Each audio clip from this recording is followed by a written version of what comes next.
কারণ বারবার আমাদের উপরেই তো হামলা হয়, আমাদেরই তো লাশ পড়ে। কাজে জঙ্গিবাদ সন্ত্রাসের স্থান বাংলাদেশে হতে পারে না। আর এদের মূল শক্তি যে ওই জামাতে ইসলামী এবং শিবির, যারা একেবারে মানে অস্ত্র শস্ত্র ট্রেনিং দিয়ে তারা নামে, তাদেরকে আমরা এখান থেকে ব্যান করে দেওয়া হবে।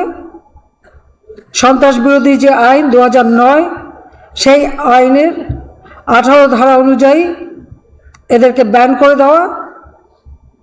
কারণ এদের জন্য সামাজিক এর জন্য মর্যাদা না থাকে। হ্যাঁ, এরা তো জঙ্গিবাদী হিসেবে আন্ডারগ্রাউন্ডে যে আবার ধ্বংস করার চেষ্টা করবে, কিন্তু সেখানে ওই জঙ্গি সংগঠন হিসেবে এদেরকে মোকাবেলা করা এবং মানুষকে রক্ষা করার চেষ্টা সকলকে মিলে করতে হবে।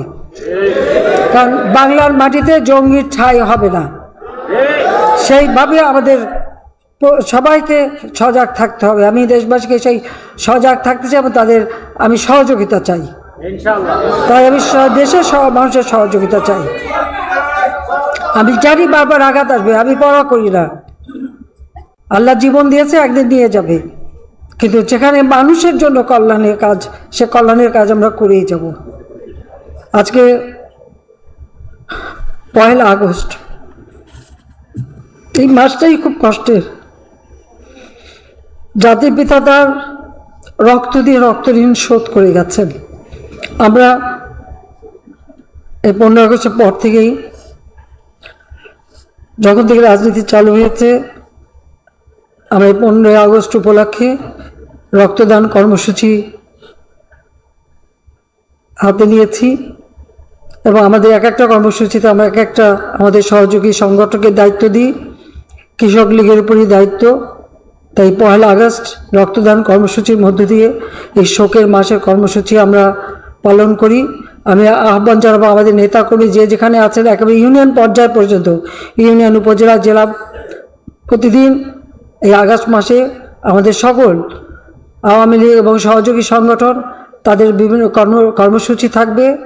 এই শোকের মাসে শুধু শোক জ্ঞাপন না, মানুষের জন্য আমাদের কাজ করতে হবে, মানুষের পাশে দাঁড়াতে হবে। কারণ সেই আহ্বানই জানাচ্ছি যে প্রত্যেকেই মাঠে থাকতে হবে, শোক দিবস পালন করতে হবে, সাথে সাথে সাধারণ মানুষের পাশে দাঁড়াতে হবে। কারণ এই আগামীতে বন্যা আসতে পারে, ঝড় আসতে পারে, আমাদের সমস্ত সিস্টেমটা তো পুড়িয়ে দিয়েছে। তারপর আমরা মানুষের পাশে আমরা দাঁড়াবো, আমরাই দাঁড়াই, আর কেউ দাঁড়ায়ও না। তাই এই শোকের মাসে মানুষের সেবা করে, মানুষের পাশে দাঁড়িয়েই জাতির পিতার যে আদর্শ লক্ষ্য সেটাই বাস্তবায়ন করতে হবে। কারণ তিনি আমাদের রক্ত দিয়ে গেছে, তিনি কিছু নিয়ে যাননি, কিছু নিয়ে যাননি। আবার কি এক টুকরো কাফনের কাপড়ও নিয়ে যাননি।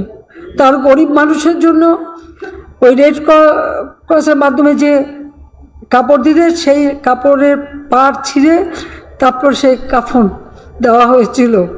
আর আমার মা ভাই তাদের কাউকে কোনো কাফন দাফন কিছুই দেওয়া হয়নি। কাজে তারা কিন্তু কিচ্ছু নিয়ে যায়নি, দিয়েই গেছে। কিন্তু যে আদর্শ নিয়ে তিনি এই দেশ স্বাধীন করেছেন সেটাই আমরা বাস্তবায়ন করব, এটাই আমাদের প্রতিজ্ঞা। সবাই ধন্যবাদ। জয় বাংলা, জয় বঙ্গবন্ধু।